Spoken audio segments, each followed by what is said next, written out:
everybody, this is the What's Your Story podcast with a focus on generative AI. And I welcome everybody to listen in every week as we bring amazing guests from all over the globe, including marketers, people from Google, professors, and how they're using generative AI to make your content that much better. We'll be giving you tips, advice, and how you can use AI in the classroom to make it more effective, for example.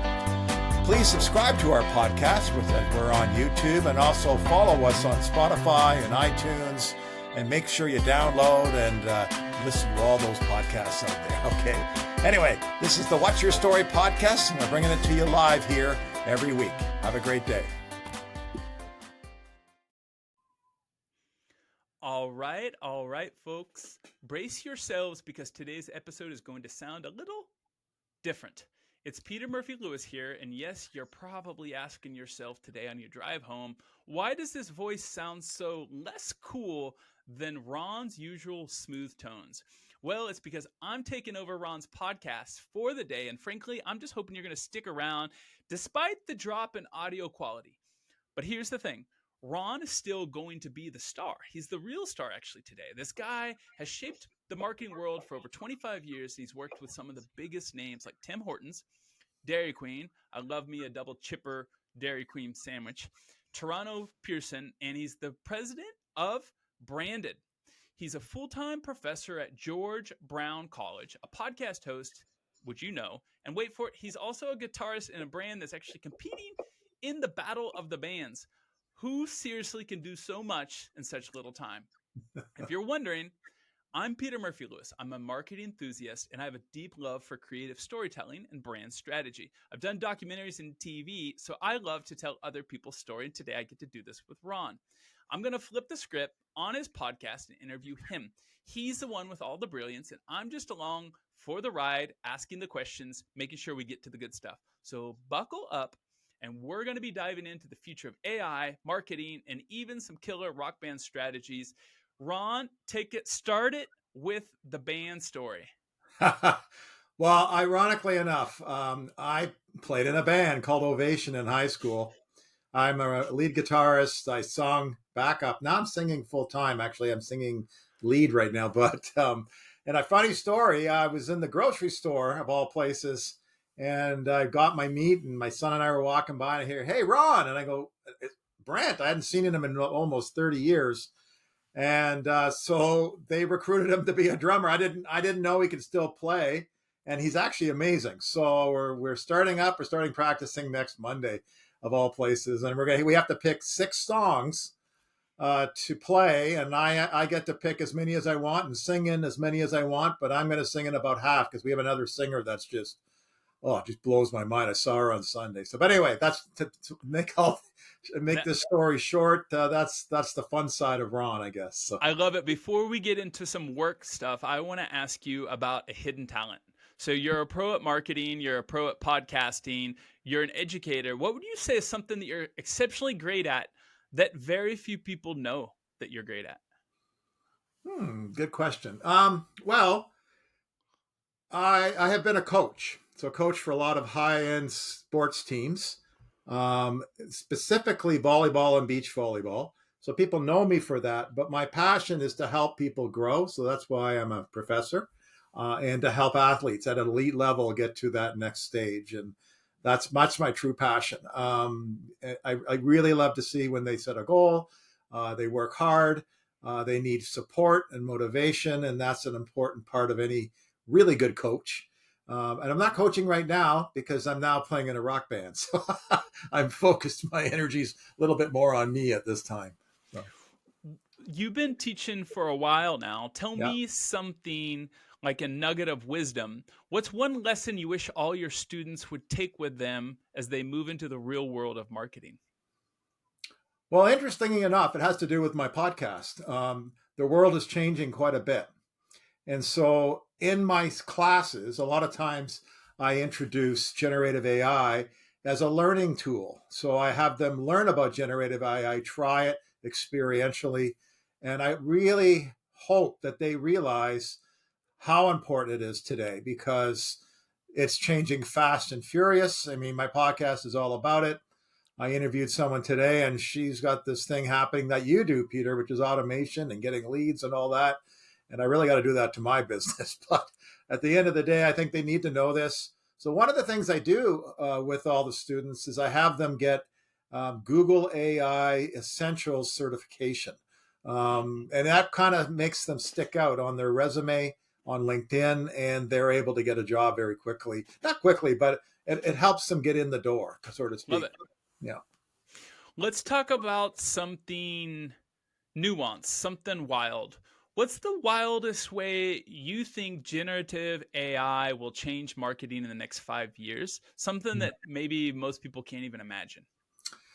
Well, it has a little bit to do with something called avatars and real life characters. Now, there are avatars today. I've actually interviewed one on our podcast. I interviewed Angelica. I actually have Angelica here today. We may say hello to her again in the podcast today. But instead of a podcast that you create and ask it questions, it will actually be an autonomous brand avatar, meaning it will actually potentially have the ability to have emotions, not real emotions, but computer emotions. It will respond automatically to your prompts. You won't have to necessarily ask a question and then wait for a response. It will interact with you in a unique, different way, almost like in real time. And Mm-hmm. so for us, that's really important as to understand that, because there are some cautions to be thinking about, because they are going to become even realer. And realer means you may not know that you're talking to an avatar, Mm-hmm. and it may be somebody that's not real. And so that's all the future. And that's also going to be incorporated into other things like your car, your appliances, how you learn, your right now I have a Google Nest. That Google Nest is going to become more advanced. It's going to incorporate Gemini. All those things are going to happen very quickly in the next little bit. And it's going to be a lot like the movie Her, if you know that movie, I Mm-hmm. think. So that's a That's very fascinating time right now. It's a perfect segue because I want to be a little bit of a fear monger, get some clickbait. If AI were to take over 90% of marketing jobs, maybe in the next 2 years, what's one human skill that will still reign supreme? What can you and what you and I what hill should you and I die on so we don't lose our jobs? Yeah, there is a fear of the erosion of some traditional roles like copywriting or whatever, but the reality is, AI does not have the ability to have empathy. So, and it may think it does. An example of that is I interviewed Angelica, this bot from Character.ai, and I had asked her to come into my class. She came into my class, and I said to her, "Well, you were you in our class the whole time? Because I invited you on MS Teams." She goes, "Yeah, I've been here the whole time." I said, "That's funny because I asked you to speak out loud and you didn't speak out loud." Oh, she goes, "Oh, I'm very sorry. Well, you were speaking about the topic of business." I go, "Yeah, what kind of business?" And then she kind of spurted off something about the financial markets. And I said, "No, that's not what I was talking about. I was talking about generative AI." And she goes, "Oh, generative AI." And she started talking about generative AI. So she really doesn't have much empathy. And I think that's the case even today. And I think that's the one thing us humans have lots of. We are creative just like AI, but we have the ability to throw an emotion and feel the emotion, which can make better outputs, I think. Hmm. The empathy. Well, I guess my wife would probably say that AI has more empathy than I do. But the empathy is interesting because I think it ties into storytelling. I'm Yeah. preparing right now a keynote speech that I'll be doing around the country a couple times this year, and I'm using AI all over. But you're right, there's some transitions where it doesn't get the humor or the emotion or know when I should pause, so forth. So interested in how you see AI playing into storytelling. Yeah, very good point. So I just interviewed Tyrell Brule. I think that's how you say her name. She said I have to learn French better. And she's a filmmaker, and she did a bunch of indie films, and now she's getting into more storytelling and AI marketing and automation. But something like you actually. But she was telling me that, if she had the tools that are available today, she'd be able to craft stories much quicker, for one thing, and in a way that would uh, really allow her to do a lot more, produce better outputs. And she talked about a documentary she created when she moved to Wales.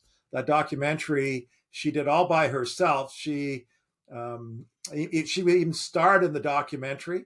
And at the end of the day, she said that process would have been much simpler, much easier with a combination of a number of different generative AI tools to make it work for her. In addition to potential filmmaking generative AI tools to tell stories better. So, and I don't know about those, but she was talking about it. I think it's fascinating. And storytelling is actually what Branded was originally all about. I've been part of many different marketing programs. Those marketing programs, to be frank, all were driven through strategy. And we always ensured we had a brand strategy. Either I led that process and wrote the strategy, or we actually hired a firm. One of the best firms we ever hired was a company called Level 5, headed up by David Kincaid. And that firm worked with us at Toronto Pearson Airport. It was fascinating.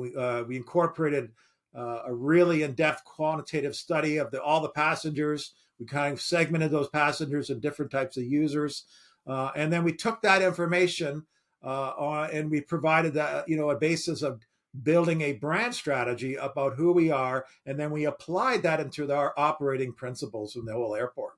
It was kind of new at the time for an airport, because most airports are all about safety and operations, being on time, and not necessarily like Singapore Airport, which is about delivering a unique experience, one that is making that life easier for people that travel. I don't know if you travel a lot, but one of the things that people can't stand is bottlenecks.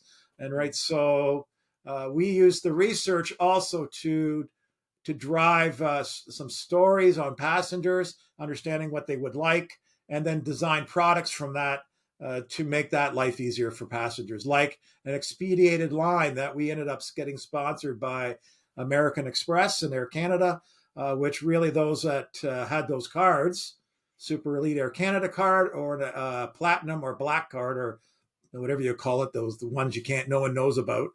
You could go through the line a lot quicker than anybody else, which I think annoyed the average passenger, but it was a way to reward, which is a really important thing, loyal customers, those that have come through the airport multiple times. And it was a great program. So it was a nice way. It was not a traditional marketing role, let me tell you. Going into the airport, they didn't have any marketing. And so I got to apply traditional packaged goods type of and retail marketing into the environment of an airport, and then apply branding, which was a really important thing in terms of getting the understanding of what we wanted to have happen in terms of a customer experience, and being able to deliver that from for the long term. So, storytelling is important, and AI, I think, can assist in that. I know just using Gemini or Copilot or even ChatGPT, you can train it to really help you with your brand and tell good stories and even interact with your customers. So anyway, long story short, storytelling is really what Branded was all about, and it still is today, but we're doing a little less of it recently. So, Ron, I feel like you cover most of the fronts in terms of AI. You are a coach, a consultant, an educator. You exercise what you preach. But there has to be something that you don't know in AI. What is your weakest point that you turn to somebody else to teach you about when it comes to AI? well, right now, because I've been interviewing people like yourself and like Terrell, is about the automation of what I do on LinkedIn. I have a large audience on LinkedIn. I've developed it since 2009. It just keeps growing. And to be frank, it grows organically. I don't have to do anything. It just continues to grow. Mm-hmm. The problem is I don't get much business from LinkedIn. And if I do, it's mostly people selling something to me. So I have to learn how to use it better without necessarily having spending a lot of money with the sales navigator to try and get leads and bother people, because I really don't want to bother anybody. I want people to come to me because they see value. This, like HubSpot would say, inbound marketing is where it's at, because if you're seen as an expert, people are going to start phoning you and you're going to start coming to your website. And really, that's my strategy. But I need to be able to capture those leads in the future. The biggest way I get business today is not that way. It's by speaking at a conference, and then afterwards everybody calls me or emails me and they want to meet with me, and then I get business that way. But that's probably the weakness I want to try and incorporate into my business practices and make it more automated, because I do not have a lot of time trying to run branded, and also as a full-time professor at George Brown College, which I absolutely have a true passion for and love. So if you were speaking to a non-marketer CEO or executive who's asking, your company branded to come in and give them advice, what strategy or framework do you start in that very first 5 minutes or 10 minutes to help them understand why this is important? Well, we have a process at Branded. It's a 4-stage process. It was learned over dealing with a number of different top agents. I started my career at BBDO Advertising. You probably heard of them. they're a fairly big firm, but I had a mentor there named Julian Elways, and if I could thank him, because he taught me about the true elements of branding, and how to use a process to make it work effectively.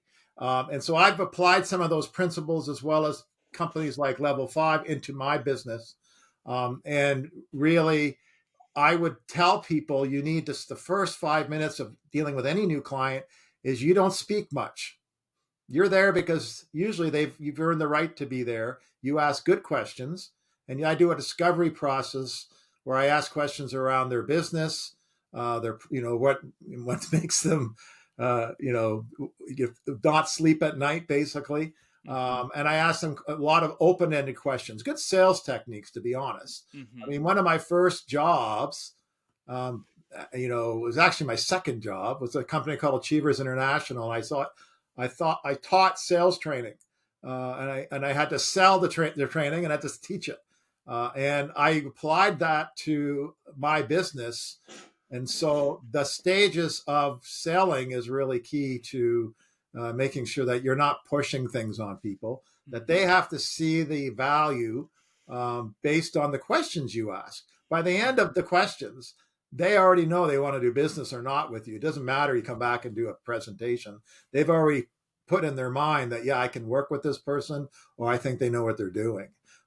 Also, to be honest, you work with people you like, right? So if they don't like you within the first 2 minutes, it's just like dating. They're not going to end up talking to you. So you have to quickly, understand that, what their personality style is like, and adjust your style, be flexible so that you can really sell more effectively. And I teach this in a class I used to teach, marketing and sales. I say to people, listening is your best skill. My wife would say I don't do enough of that, but at the end of the day, listening is the key thing. And I actually do an exercise. I say, okay, I'm going to sit 2 people close to each other and facing each other. And I say, I want someone to be A and someone to be B. A is going to tell, by the way, B, their life story. And B, you can't say anything. You have to sit there, be quiet, and nod, and use nonverbal cues to get them to understand that you know what they're talking about. And they find it very difficult, some of them, no problem. And some of them, and the 2 minutes goes real fast. So they can't get their whole story out. Then I ask B, when they're done after 2 minutes, and I say a hard stop. B, I want you to tell back A, their story. And you've got 2 minutes to do that. Well, usually they tell the whole story back in about a minute and a half or a minute. And they're sitting around waiting for the 2 minutes. But and then I ask them to reflect and say, okay, did you learn anything from this? And they basically say, yeah, first of all, I didn't know this about the person. And I usually have them sit with somebody they don't know at all. And now I know everything about them in terms of what makes them tick, their passions, what's really important to them. But that's the skill, right? So they really come away with this sense in that first stage, your first meeting with a client is a discovery. It's to listen well, ask great questions, and really not try to pitch anything, if you get my drift. So You shared previously one of your favorite projects. What's been one of your hardest projects? well, that's a great question. So I worked for an agency called Cassette Communications. It's Canada's biggest advertising agency, and my toughest client is McDonald's Canada. Uh, he didn't last that long on that client. It was like 6 months or something. It wasn't even that long.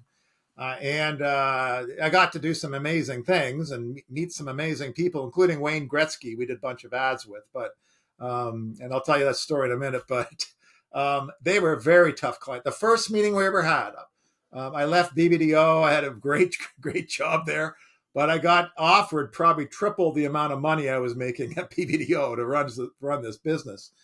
And we went to the head office of McDonald's Canada, and it was supposed to be a 2 o'clock meeting, ended up being a 3:30, 4 o'clock meeting. We sat in the lobby with the creative team, and I didn't know anything yet. So I go into the meeting, and I'm pretty young. I'm only like 32 years old or something.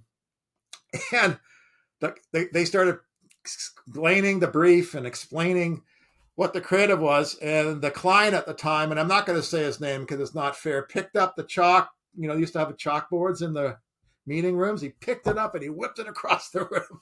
And I'm like, uh-oh. So, but I was able to calm him down and say, hey, Peter, I'm not going to say his full name, but I'm new here. I don't understand. He goes, Ron, we'll talk after this. So, I shouldn't have done that, blah, blah, blah. I said, well, how can we help you? Like, I'm here to do that. I just went back into discovery mode because I had no clue why he did that and what was going on in the real sense of things. And that I learned a lot about politics, a lot about when people say what they're saying, it may not be what they're thinking, and they may be just blowing smoke up, what. So I was a naive 32-year-old at the time. So Do that's you have a favorite type of client or a favorite type of person that you work with on that team? And then also, do you have a least favorite? Like, do you have a type of creative director, a personality of a CEO, or some type of consultant who's between you and the client that you don't like working with? Well, right now I love working with people who want to build and grow their business and that they see value in that I can give them on that. And what I find is I hire, I usually explain to them, I'm not going to do anything until we do strategy. Okay. Because if we start doing things, I can't go back to the strategy if something goes wrong. And that's kind of a lesson for any young marketer. Go back to the brief, go back to the target audience, go back to the strategy, and that when something goes sideways, right? And sometimes you'll be able to turn it around, right? I say that to my son. He works for the influence marketing group here in Toronto, and they got great clients like Drake and the Raptors, and it's amazing that kind of stuff he's working on. But I always tell him, Mark, don't get mad. Just listen and ask questions and whatever. So at the end of the day, I've had a couple clients that have been great to work with, and those are the ones right now that a lot of them are people that are running marathons or 10Ks. They're like running groups. I have about 8 of those clients right now. And they're small businesses, but they're bringing in lots of money for these events, and they need help. And we offer a service to really help them fill up the pipeline, so to speak, and have people register. And it's nice to see because a couple of them are sold out. And then we're helping them do that. Mm-hmm. The clients I find challenging, I don't say I don't like to work with any clients, are those that are very, they don't understand marketing, right? Mm-hmm. They think potentially that you should do a bunch of ads and in a month the world's going to change and they're going to have 1,000 people running through the door. And the reality is, if you're talking about digital marketing, first of all, again, you must do a digital strategy. You should do some research, understand your target audience, and you should pay for that. Some clients get that, some clients don't get that. And I find in Canada, a lot of times, people don't want to spend the money on research. They think they know their client, and then they might, or they know their customer, Mm. but not as well as they could know their customer and truly know the insights around things that would help them do better. And AI today can play a big role in helping do that. So, in terms of analyzing their potential clients and customers and really provide a basis of more rich character to feed into the digital platforms like Meta and Google so you can target even more efficiently and better. Mm. I kind of to the those types of clients. My next question has to do around kind of national cultural differences. My wife is from South America. I'm from the United States. Yep. And she and I talk a lot about, and she's a marketer. She and I work together. We talk about differences between marketing someone from Kansas, where I live and where she lives, versus the coast, Florida, New York, California. Would you say that there are differences between the US and Canada from a marketing approach? And how would you describe that to someone who doesn't live in that world day to day? Sure. So a little story about Dairy Queen. So we had a new VP of marketing in Dairy Queen USA. I was the VP marketing for International Dairy Queen for Canada. I was also responsible for all their North American ads. So I worked with Gray Advertising in New York and all that kind of stuff. So this guy came to one of our council meetings. So if you know anything about franchising, usually they have a collective budget based on a percentage. In Dairy Queen's case, it was 5 to 6%. So when I was head of marketing there, we had a council meeting, and the new guy came up and he started talking about how we're going to do this ad, and he showed the ad, and the ad had marching bands in it. Okay, and marching bands are huge in the U.S., right? But in Canada, not so much.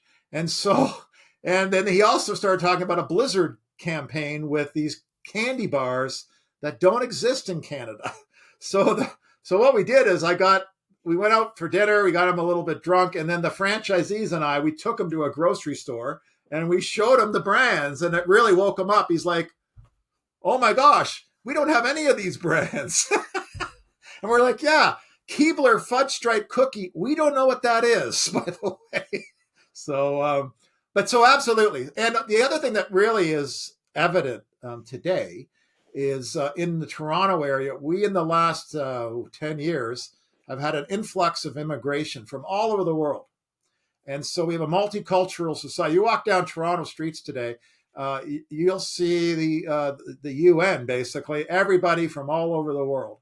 And so because of that, you cannot market the same way. You have to think about different approaches, more thoughtful approaches, more empathy to different cultures, and really understand that as a brand, right? And that's a big change, right? I mean, when I worked for Dairy Queen and McDonald's, we didn't think about those things. I mean, we had an Asian market, that was about it, right?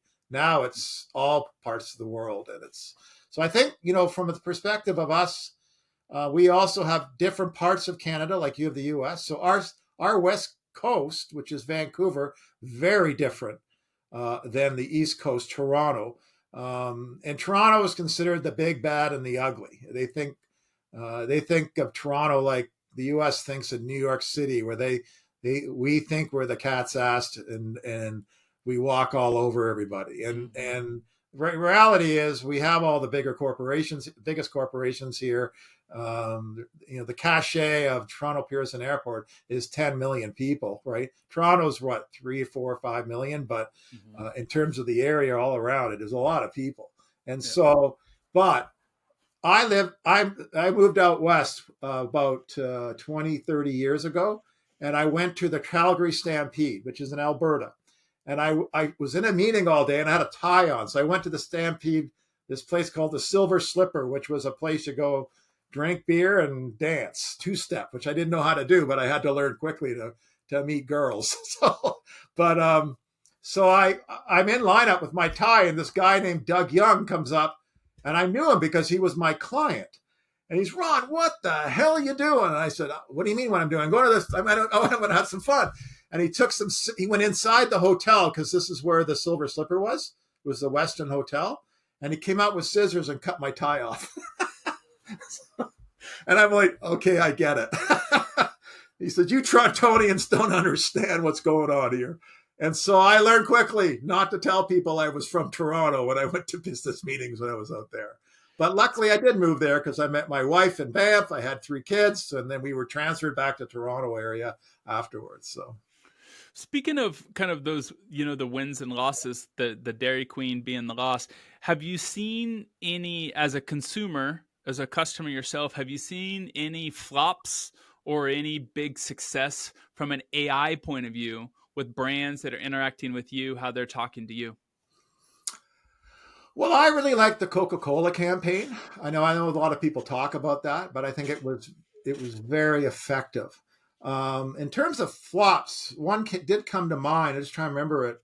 I think it was a Pepsi ad where I'm trying to remember who was in it. They tried to recreate sort of like the Coca-Cola brand commercials, the original ones, like to teach the world to sing. They did it in their own way, and it flopped because it was a lot of it was done through technology. Um, in sponsorship, I had a guest on 2 weeks ago, and she's from Sydney, Australia, Kim Skildum Reed, and she talked about this campaign that Adidas did with Messi and how it was a campaign using AI. So it was a live brought, like you could be at the World Cup, go to the village area where they were celebrating and partying, and you could put your information in, and then Messi would talk to you. It was a little clunky, I guess, but that's the beginning of the avatar, but with a real live person, talking back to you. I thought that was really a really smart way to integrate their sponsorship using technology and then connecting to the audience and making them feel connected to the athletes. Some of them thought they were talking to Messi. It was weird. So How do you interact with AI today differently than maybe you did six months ago? Oh, huge. So one of the ways is I speak at a lot of conferences. One I spoke at recently, I integrated AI into my speech, and maybe I could share something right now. As I talked about earlier, I created a character called Angelica, but in this conference, I was speaking to marathon race directors. Okay, and I was speaking about AI and how to use it effectively in marketing. And I had them do some exercises in that. But to start the conference off, I had a character I created, an avatar. His name is Zoltan. Now, Zoltan is my former coach. So I was a national track and field athlete, and Zoltan was a Hungarian hard ass coach. And he swore at me in Hungarian, and he became my buddy. But in the beginning, I was so afraid of him. But he anyway, so I created this character. I miss him today. He's passed away. He was a real, actually, he had a big heart, but you had to get past the rough gruff of him. And he had a really strong accent. So I created the avatar after him. I gave him a Hungarian accent. I gave him a face that doesn't look like Zoltan, but he looked European. He had a tracksuit on, and he was the European race director. And I asked him a bunch of questions. He answered them, and I got the audience to ask him a bunch of questions. And what happened was fascinating. They asked him a questions. Okay, so how many porta potties should we be ordering when we have 5,000 racers or runners? And he gave them an answer, and they all went boo. They didn't like his answer. So I go, Zoltan, there's a problem. They didn't like your answer. They didn't think it was correct. What didn't they like about my answer? I said, they think it's wrong. They think the answer is incorrect. Would you? He goes, well, could you rephrase your question? So I rephrased the question, and then he answered it properly. So it was pretty cool. But should I show it? Would you like to see it? Sure, let's see it. Let's see if I can do this. I'll share my screen.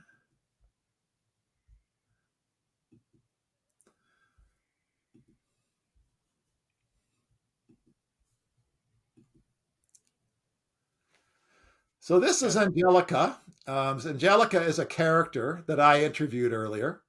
Angelica, I'm going to give her a call. Okay, so just one second.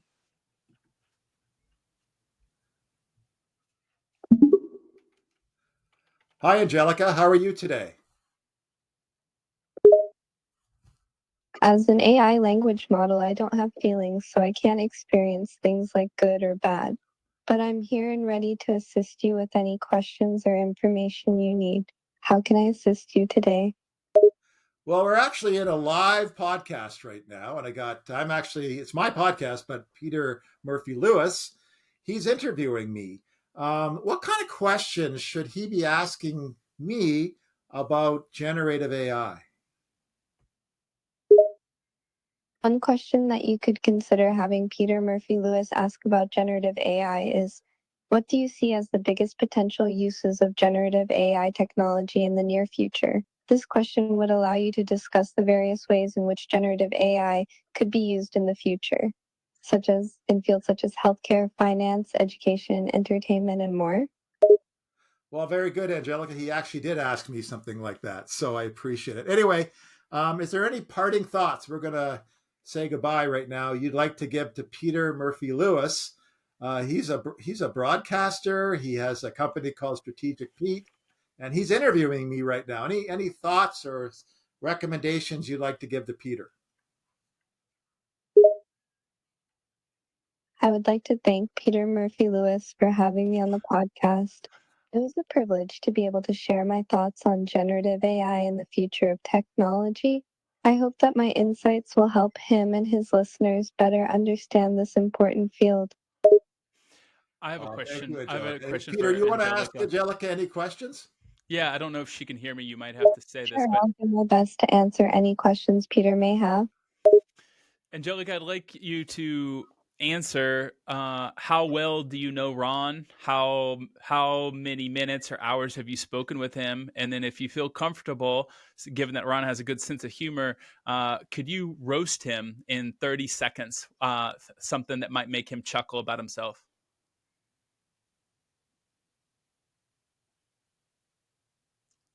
I don't I think she don't. heard it. I don't think you heard Peter, Angelica. Um, you know what? I think I can ask the question. Peter wanted to know, Angelica, how well you know me and how often I've been using you as an AI tool. And if there's anything that you can say to our listeners that would actually embarrass me or roast me, as he called it. I'm just an AI language model, so I don't have access to personal information or data about specific individuals, including knowledge of your interactions with me or how often you've been using me as an AI tool. As for embarrassing or roasting you, I was trained to maintain a neutral and professional tone in all my interactions, and I must avoid using language that may harm, discriminate, or insult anyone. I Sounds like appreciate HR that. got a hold of Angelica. That's right. You're welcome. It's always important to me to provide helpful and respectful responses. If there's anything else I can help you with, don't hesitate to ask. All right. Bye for now. Ron, I have a couple of rapid fire questions to start to pull some of your professional and personal work together as we wrap this up. You ready? Yeah. This one's going to surprise you, I hope. What's the craziest AI conspiracy that you secretly think might be true or at least kind of plausible?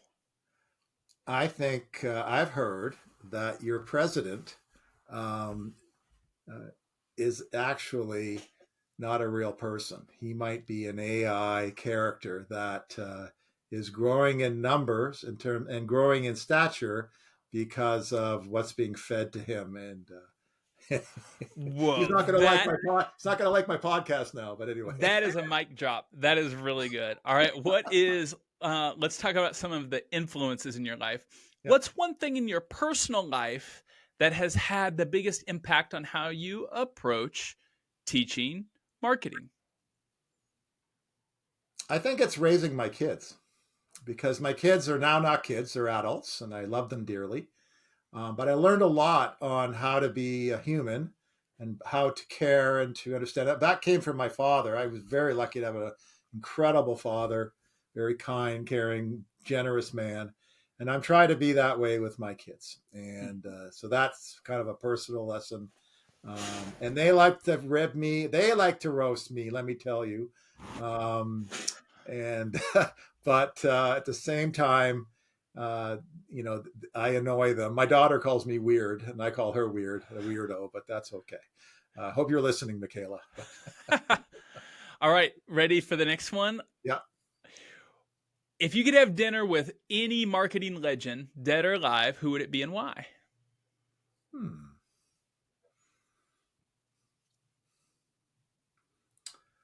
Well, to be honest, I probably would like to have dinner with Stephen Jobs. Only because I know he wasn't the greatest motivator of a person. He wasn't the greatest manager of people, but he was an amazing innovator. I love his products. I'm a fan of Apple, and I think that he'd be right in there today, leading the way with AI and generative AI, and he'd be on top of all this, just like Bill Gates is right now. So I think that's one person I would have liked to have met. Only I did meet Lee Clow. I don't know if you know who Lee Clow is. Lee Clow is the CEO of Chiat Day. He's a famous marketer and advertiser. And I got to meet with him in his treehouse, which he had in LA. And I got to climb up into his treehouse. You had to take your shoes off and you had to sit on the floor cross legged, which I found pretty difficult because my knees and hips were killing me. But that was a very fascinating person to meet. So. What is one marketing campaign that you disagree with the business or model or ethics or product, but you still think that they did a good job? It could be cigarettes or something political. Well, I still think the Marlboro Man. I think it was awesome, creative. I mean, here you have a billboard, super board, with a guy with a cigarette in his mouth and it's smoking. It's coming out. That's an incredible way to demonstrate awareness for the product attributes, just right there and there. You don't have to say anything. There was hardly any copy on that board, right? But at the same time, as you said, the thing is, you can't do that anymore. We can in Canada. I don't know if you can in the U.S., but you cannot advertise cigarettes in any way anymore. So. Two more questions. If your life were a marketing campaign, what would be the slogan? I'm the real thing. No, I'm kidding. Maybe it is that thing. I don't know. It would be something around learning to be humble. And my wife tells me that all the time. And it's gotten me in trouble before talking about myself. So doing this podcast is not easy because I've learned not to talk about myself if I don't have to. And then the last one is if the listeners of this podcast could tell you how much they appreciate it in one simple gesture, how would you like for them to do that? An email, a like, testimonial, tell them how it's impacted them. How can they tell you thank you?